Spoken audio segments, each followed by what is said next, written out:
우리 다윗의 첫 번째 아들이 오늘 주인공처럼 등장하는 암논, 그리고 두 번째 아들은 우리 아비가일과 사이에서 낳은 길르압이라는 아들인데, 이 길르압은 아마 어렸을 때 사망을 한 것으로 보여집니다. 더 이상 등장을 하지 않고, 세 번째 아들이 오늘 압살롬이죠. 그리고 그 누이 동생이 다말입니다. 네 번째 아들은 이제 아도니아, 이렇게 되는데, 이 다말을 암논이 사랑합니다. 연애하는 거예요. 그래서 참 그 못된 친구, 오늘 요나답이라고 하는 친구가 간교한 꾀를 내어주고, 그 꾀를 따라 이제 암논을 유인하는 거죠. 아버지 다윗에게 간청을 해서 자신은 병이 든 것처럼 하고, 이 병을 누이 동생, 이복 동생이죠. 그러니까 다말에게 이제 내가 좋아하는 먹을 것을 가져다 주면서 나에게 꼭 데려다 달라. 그런데 이제 다윗이 그 말을 들어줍니다. 그때 이제 힘으로, 이제 왕위 계승자 1순위거든요. 힘으로 이 다말을 잠자리를 같이 하는 그런 사건이 오늘 13장에 벌어지고, 또 압살롬은 그 일에 대해서 이제 복수를 하기 위해 기회를 보다가 이제 암논을 살해를 하죠. 그리고 거기서 한 걸음 더 나가서 자기 아버지 다윗을 향해서 칼을 겨누는 그런 일들, 그리고 결국에는 압살롬도 죽임을 당하고 맙니다. 이 이야기들은 나단이 다윗에게 바세바 범한 직후에 회개하면서 말했죠. 너의 집에 칼이 떠나지 아니하리라. 그런 이제 예언을 했는데, 그대로 지금 이 다윗의 가정에 일들이 벌어지고 있는 거예요. 참 무섭기도 하고, 이 본문을 보면서 참 어려운 본문이다 싶은 생각이 들었습니다. 이게 왜 어렵냐면 설교하기가 어려워요. 이 어떻게 보면 참 잔인하고 무서운 이야기들을 가지고 성도님들에게 어떤 은혜의 메시지를 전할 것인가 생각할 때 참 어렵기만 했습니다. 이 본문이 무슨 말씀을 우리에게 하려고 하는 것이냐. 여러분, 언뜻 보면 다윗에 대한 하나님의 복수, 또 죄에 대한 철저한 하나님의 응징, 그래서 우리도 죄를 지으면 이런 일을 겪을 것이다 라고 하는 그런 메시지를 우리에게 주고 있는 것처럼 많은 설교들이 전해지고 있습니다. 그런데 저는 그렇다고 보지는 않아요. 왜냐하면 성경 전체를 보고 성경이 우리에게 어떤 흐름 속에서 오늘 본문을 말씀하고 있는지 이것을 우리가 묵상하고 면밀하게 살펴보는 것이죠. 우선 이 다말 사건으로 인해서 왕위 싸움으로 복수국이 아닌, 들여다보니까 왕위 싸움으로 이게 비화가 됩니다. 암논은 맏아들로 왕위를 마땅히 이어받을 자죠. 그런데 이 사람이 참 어리석어요. 가만히 있으면 왕도 되고 모든 것을 다 얻을 텐데, 그 순간적인 정욕을 이기지 못해서 다말을 범하고 말고, 그리고 그 오라비 압살롬에게 죽임을 당하게 되는 것이죠. 그러고 나니 여러분, 다음번 순서는 누굽니까? 길르압은 등장하지 않고 압살롬 세 번째 아들인 이 사람이 이제 왕위를 물려받게 되었습니다. 그런데 아버지를 도전하는 것이죠. 반역을 저지르고 그로써 다시 죽고 말아요. 그런데 여러분, 우리가 지난주에 말씀을 보았듯이 이 왕권은 누가 물려받게 되어 있습니까? 솔로몬이죠. 그의 이름은 여디디야라고 했습니다. 여호와께 사랑을 받는 자는, 우리 신약에 넘어오면 세례를 받는 장면에 예수께서 이는 내 사랑하는 아들이요 기뻐하는 자라, 하나님께 사랑받는 아들이 왕이 되는 거죠. 예수 그리스도께서 온 인류의 우리의 왕으로 오시는 내용, 그래서 그 예수 그리스도를 예견하는 솔로몬이 왕이 되어야 할 것입니다. 그러나 그 선물 여디디아를 받은 다윗은 무슨 의미가 있습니까? 하나님이 사랑하는 아들을 다윗에게 주셨습니다. 먼저 아들은 하나님을 거둬가셨죠. 그 말은 하나님이 누구도 사랑하신다. 여러분, 가장 좋은 선물을 누구에게 줍니까? 가장 사랑하는 자에게 주지 않아요? 가장 사랑하는 부인에게, 남편에게 가장 사랑하는, 가장 좋은 선물을 주지 않습니까? 안 주세요? 안 주시는구나. 안 사랑하시는구나. 그렇죠? 하나님은 우리에게 가장 사랑하는 예수 그리스도를 선물로 주셨죠. 그 말은 하나님이 우리를 그렇게 사랑하신다는 말입니다. 가장 좋은 선물을 우리에게 하나님이 주심으로 우리도 여디디아 사랑하는 하나님의 자녀가 되었고, 또 왕의 신분을 우리들도 얻게 된 것이죠. 그리스도 예수 안에서 너나 할 것 없이 우리 모두는 왕이 된 것입니다. 왕은 여러분 어떠해야 합니까? 어떻게 살아가야 하는가? 이 세상 왕과 임금들은 다르게 우리 예수님은 겸손의 왕이셨습니다. 제자들의 발을 씻어주신, 우리는 이게 어렵습니다. 우리가 누군가를 섬긴다는 거, 누구 밑으로 자원하여 들어간다는 거 매우 어려운 일입니다. 이런 왕 노릇하기 참 힘든 겁니다. 그래서 그럴까요? 이 왕의 수업이라고 하는 건 참 고되고 그리고 긴 수업 과정을 거쳐야 되는 것입니다. 다윗은 사울에게 쫓기면서도 사울을 약자의 입장에서 자기를 죽이려고 했던 사울을 용서했습니다. 참 훌륭하죠. 어떻게 그렇게 훌륭한 인품, 신앙의 소유자였을까? 이것이야말로 십자가에 돌아가시면서 예수께서 주여 저들의 죄를 용서하여 주옵소서라고 죄사함의 기도를 드렸던 예수님의 용서와 같은, 그게 바로 왕의 모습이죠. 그러나 이것은 다윗이 만들어낸 중요한 대목입니다. 다윗이 생산해낸 가치가 아니다라는 거예요. 하나님이 다윗에게 선물하여 주신, 어떻게 그렇게 훌륭하고 멋있을 수가 있고 능력이 있을 수가 있었느냐? 하나님이 다윗에게 선물하여 주신 은혜요 영광됨인 것을 다윗이 알았어야 해요. 이걸 알아야 되는 거예요. 이것이 겸손이라고 하는 것은, 우리가 사람 앞에 겸손을 말하기 전에 그 근본은 하나님 앞에 겸손한 거예요. 하나님이 왕이며 나는 피조물입니다. 하나님이 나에게 은혜를 주셔서 살아가는 존재일 뿐입니다. 여러분, 이 진정한 고백이 그게 바로 겸손이에요. 다윗은 그 고백이 있었어야 합니다. 겸손한 왕의 모습으로 지속되었으면 좋았을 텐데, 그래서 실은 사울이나 다윗이나 차이가 있어요, 없어요?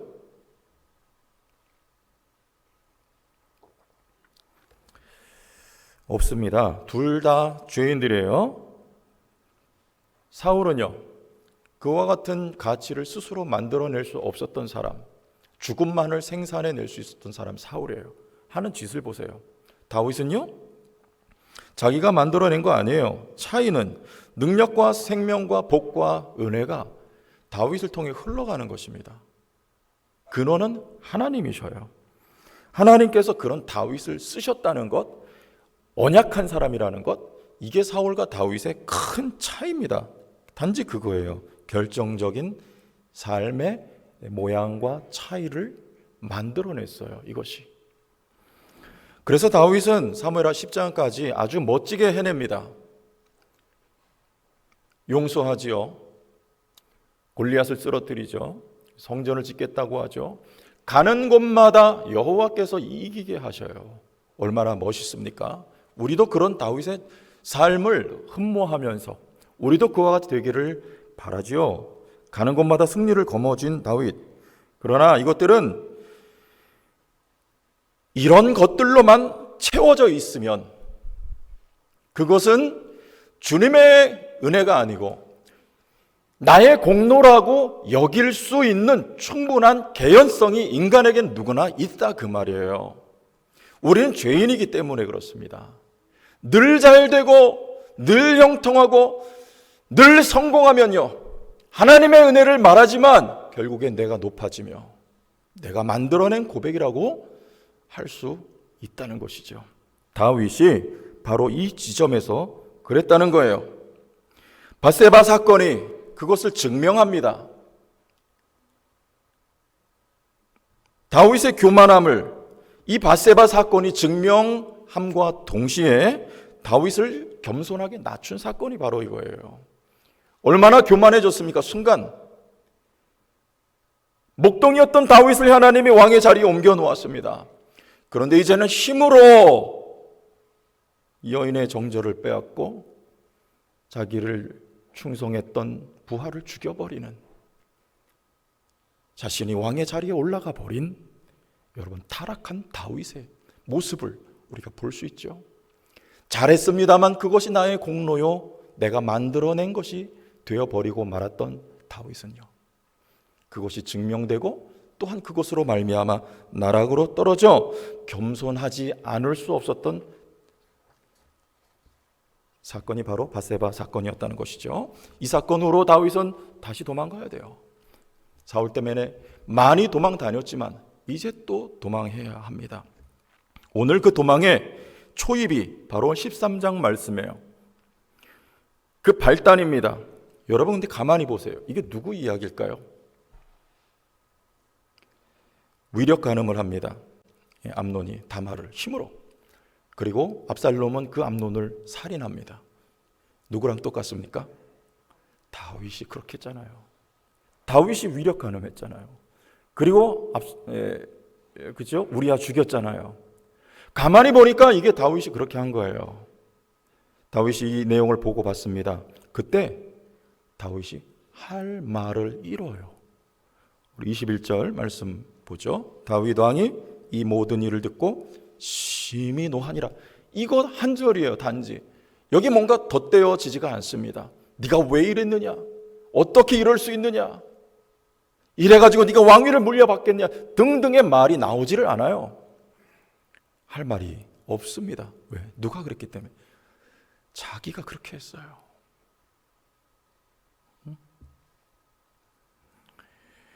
자, 성경이 이게 무슨 얘기하려는 것입니까?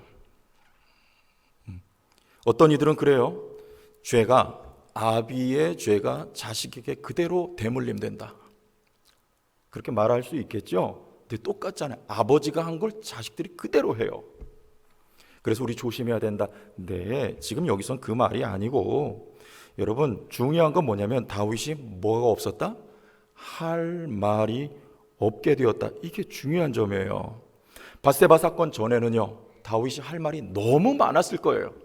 하나님 앞에, 또 백성들 앞에, 하나님 제가 이렇게 했지 않았나요? 골리앗을 누가 쓰러뜨렸습니까? 쫓겨다니면서도 사울을 제가 용서하지 않았습니까? 제가 주님을 위해 오죽하면 집을 지어드리겠습니다. 이 자리까지 가는 거예요. 할 말이 너무 많았습니다. 한 일이 너무 많습니다. 공로가 너무 많아요. 밧세바 사건 이전에.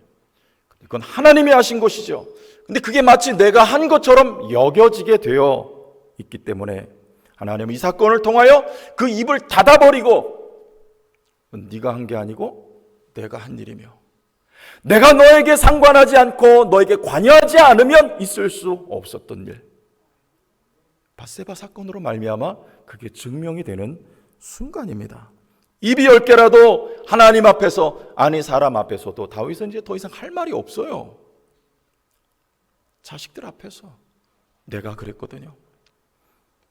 자, 기억합시다. 성도는 하나님 앞에 할 말이 있다?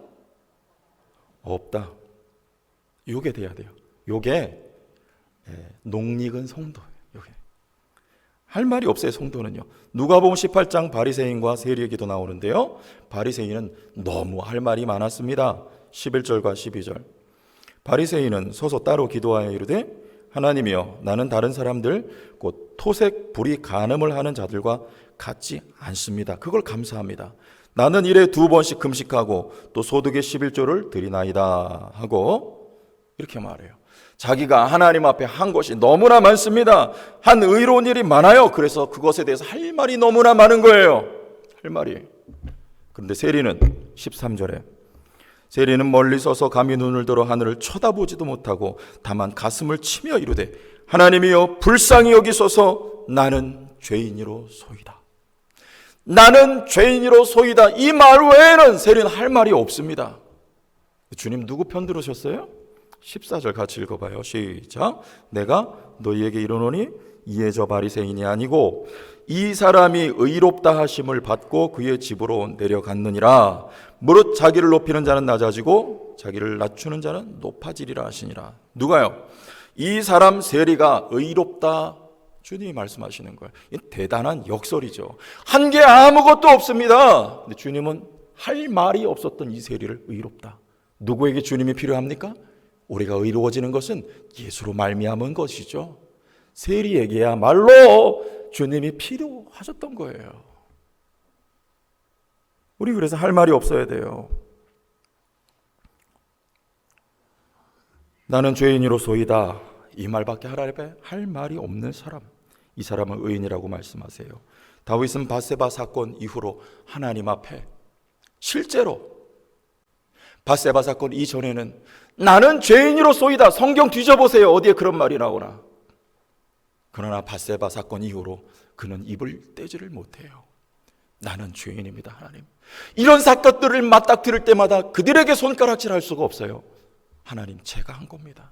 나는 죄인입니다. 이 말밖에 할 수가 없습니다.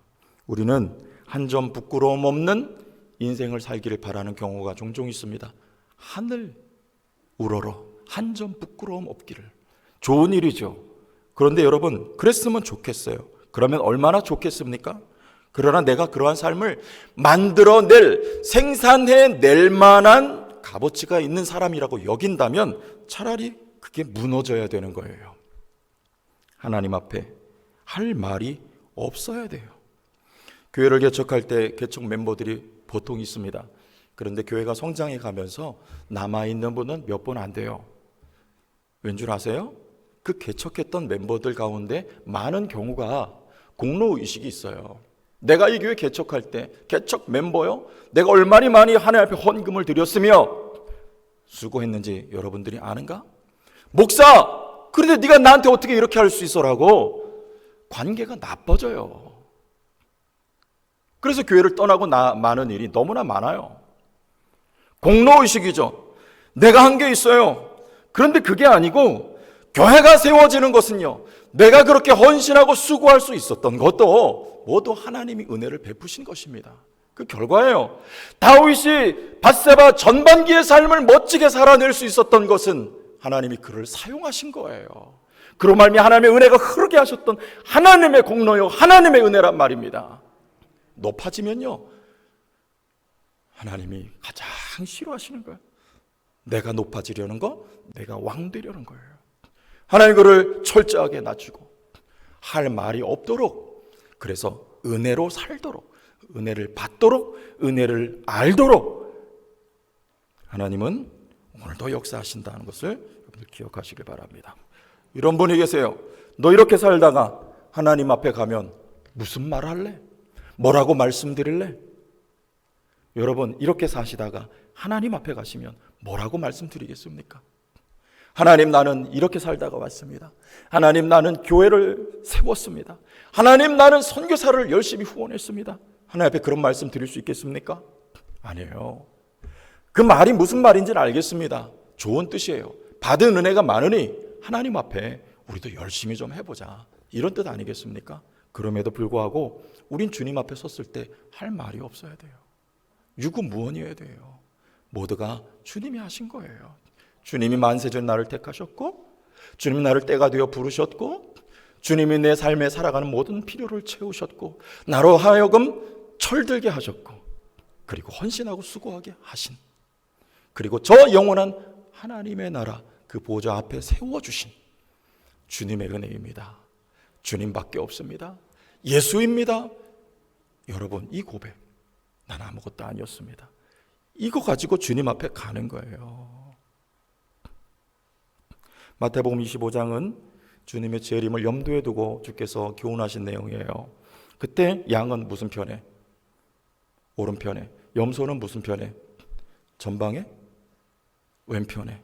그때 주님 뭐라 하셨어요? 오른편에 있었던 자들은, 너희가 나를 도왔다, 나를 섬겼다, 이들이 뭐라 합니까? 아니요, 저희가 언제 그랬습니까? 한 적이 없습니다. 이게 양이, 이게 오른편이에요. 왼편에 저주받은 자들은요, 너희가 나를 섬기지 않았다, 반대예요. 아니, 우리가 언제 안 섬겼습니까? 우리가 얼마나 많이 했습니까? 한계 있는 사람들입니다. 그때 주님 뭐라 말씀하세요? 작은 자에게 한 것이 곧 내게 한 것이다. 작은 일입니다. 작은 자에게 베푼 친절이에요. 너무나 작아서 보이지도 않아요. 그래서 공로로 여겨질 수 없을 만한 일. 그래서 우리는 한 게 없어요. 할 말이 없어요. 주님이 하신 것. 한편 어떤 교우에게 제가 이런 말을 들은 적이 과거에 있어요. 믿는 자가 가난하면 하나님께 영광이 안 되지 않겠느냐? 여러분 어떻게 생각하세요? 우리 예수 믿는 사람들이 돈 많이 벌고 건강하고 그렇죠? 대통령도 되고 해야지 하나님께 영광 돌리지 않겠습니까? 예수 믿는데 왜 가난한가? 여러분 할 말이 있어요? 예수 믿는데 왜 그 모양 곡골이냐? 너 자식들은 왜 그러냐? 할 말이 있습니까?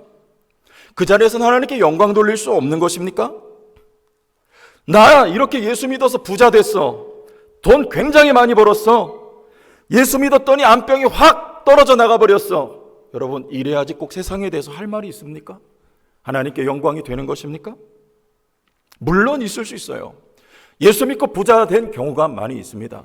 예수 믿고 병 나은 경우도 많이 있습니다. 그러나 그 외에 대부분의 성도들은요 20년, 30년 예수를 믿고도 평범해요.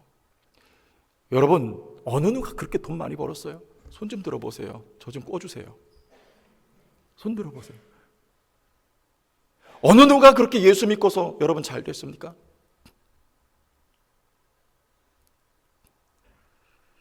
우리 그 자리에 가야지 하나님께 영광 돌린다 할 말이 있어야 된다고 생각해요. 그렇지 않습니다. 이것이 바로 세상의 가치 기준이에요. 세상의 가치를 아직도 못 버리고 있으니까 예수 믿는데도 그 꼴로 살면 하나님께 영광이 안 된다라고 말할 수밖에 없는 것입니다. 예수님 어떠하셨어요? 흠모할 만한 것이 1도 없었어요.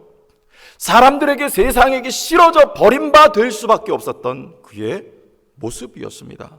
평범하게 그지없는 목수의 아들이었어요. 태어나실 때는요 구유에 태어나시고 세상을 떠나실 때는요 돌아가실 때는요 저주받은 십자가 나무에 매어 달려 돌아가셨습니다. 그래서 아무도 예수를 믿지 않았어요. 제자들도 다 버렸습니다. 그를 아무도 메시아 그리스도라고 여기질 않았어요. 그렇게 보면 주님은 세상에 대해 할 말이 있으셨을까요? 할 말이 없는 것이죠. 그러나 성경은 그런 예수님을 보며 그가 태어나실 때 하늘의 천사들의 울림은 하늘에서는 하나님께 영광이라고 말하는 거예요. 땅에서는 기뻐하심을 입은 자들 가운데 평화로다라고 노래하는 것입니다. 어떻게 하나님께 영광이 돼요? 우리는 많이 소유하고 많이 높아져야 하나님께 영광 돌릴 수 있다고 말을 해요. 어디서 그래요? 꼭 시상식 할 때 그러지 않아요? 상 받으면서 하나님께 영광을 돌려드립니다. 감사하는 거 좋습니다. 그런데 이런 모양들이 많은 오해를 우리에게 가져다 주는 거예요. 때로는 끼리를 때우기 어려운 가난한 성도들이 현실을 감내하면서 살아가야 하는 그런 성도들은 하나님께 영광 돌릴 수 없는 것입니까? 마귀는 세상 만국 영광을 예수님께 보여주며 절하라고 했습니다. 그러나 우리 주님은 거절하셨어요. 하나님은 그런 식의 영광을 취하지 아니하십니다. 십자가가 하나님께 영광이라고 성경은 말합니다. 지금 우리의 삶이 그런 거예요. 별것 없어 보이는, 그래서 참 세상에 대해서 어쩌면 할 말이 없어 보이는 우리 성도의 현실 속에 하나님은 더 많은 거룩한 것들을 넣어주고 계시다는 것이에요. 믿습니까? 무슨 말이냐? 제가 요즘 저녁마다 요셉의 이야기를 전해드리고 있어요. 요셉은 약속으로 꿈을 받은 사람입니다. 잘 될 수밖에 없어요. 그런데 자랑하지 못할 만한 곳으로, 어쩌면 세상에 대해서 할 말이 없는 그 자리로 계속 밀려 들어가요. 오늘 말하면 그래요. 예수 믿었는데 왜 저래? 요셉은 예수 믿었는데 왜 노예로 생활을 해야 되고 왜 감옥으로 들어가야 합니까? 할 말이 없잖아요. 무슨 전도가 되겠습니까 그게? 그런데 하나님은 거기서 요셉이 왕으로서 총리가 되었지만 실제적인 왕의 역할을 해요. 실력과 내용을 어디서? 그 삶 가운데 하나님이 기르시는 거예요. 시편 105편 17절 19절 22절을 따로 보겠습니다. 17절, 그가 한 사람을 앞서 보내셨으며, 누구를요? 요셉을 앞서 보냈다. 이 말은 우리가 가는 길이 그렇다는 거예요. 요셉이 앞서가서 야곱과 그의 가족들이 요셉을 따라 애굽으로 들어가요. 애굽에서 430년 무슨 살이 합니까? 요셉이 종살이한 것처럼 이스라엘이 거기서 종살이를 한다는 것입니다. 그러므로 성도 여러분들, 우리는 요셉의 뒤를 따라가는 사람들이, 이스라엘의 뒤를 이어가는 사람들입니다. 우리가 세상에 대해서 할 말이 없다, 그거 여러분 이상한 거 아니에요. 이스라엘은 그 길을 가는 거예요. 요셉이 종으로 팔렸도다 는 것이죠. 그의 발은 착고를 차고 그의 몸은 쇠사슬에 매였으니 곧 여호와의 말씀이 그를 단련하였도다. 22절, 그의 뜻대로 모든 누구를 다스려요? 신하를. 신하는 원문에 보면 이게 통치자, 다스린다, 왕을 말하는 거예요. 여러분, 요셉은 어디서요? 그 어려운 시간 동안 여기서 힘이 길러지는 거예요.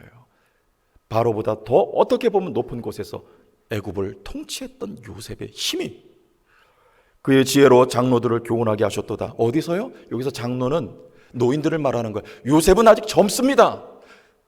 그럼에도 불구하고 노인들보다 훨씬 더 지혜가 승했다, 그 말이에요. 하나님은 이 과정 속에, 세상에 대해 할 말이 없는 그 과정 속에 하나님은 요셉에게 지혜와 힘을 담아주셨던 것입니다. 그래서 역할을 감당할 수 있도록 하나님이 만드셨다는 거예요. 다윗은 저주받은 게 아닙니다. 결론 말씀드려요. 하나님은 다윗의 할 말이 없는 이제 후반부의 인생을 통해서 겸손과 인내와 관용과 진정한 은혜를 경험하게 하시는, 하나님이 더 좋은 것을 이 밧세바 사건으로 인하여서 그의 인생 후반부에, 앞에는요 보이는 명예요, 보이는 힘이요, 보이는 권세요. 여긴 보이진 않습니다. 낮은 곳이에요. 천한 곳입니다. 그러나 하나님은 여기 더 귀한 것, 겸손한 왕이 되도록 여기서 하나님이 다윗을 창조해 내신단 말입니다. 이것이 은혜를 하는 성도의 참 모습이에요. 혹시 내가 처한 환경과 처지가 여러분 그렇지 않습니까? 그것이 혹은 다윗처럼 수치스러운 일일 수 있습니다. 무엇이든 할 말이 없는 상황이라면 여러분 이제 담대하시기 바랍니다. 부끄러운 거 아니에요. 하나님은 거기서 성도를 보배롭고 존귀한 것들을 그 삶의 현실 속에 하나님이 지금도 짓고 있다. 하나님 나를 통해 영광을 받으실 뿐만 아니라 우리 모두를 겸손의 왕으로 지금 만들고 계시다는 사실을 힘들고 어려운 삶 속에서도 여러분 기억하시면서 요셉처럼 이 어려운 난관을 통과하는, 그리고 하나님이 의도하신 여러분들로 빚어지는 은혜와 역사 복이 있기를 주의 이름으로 축원합니다. 주의 영광 이곳에 가득해 우린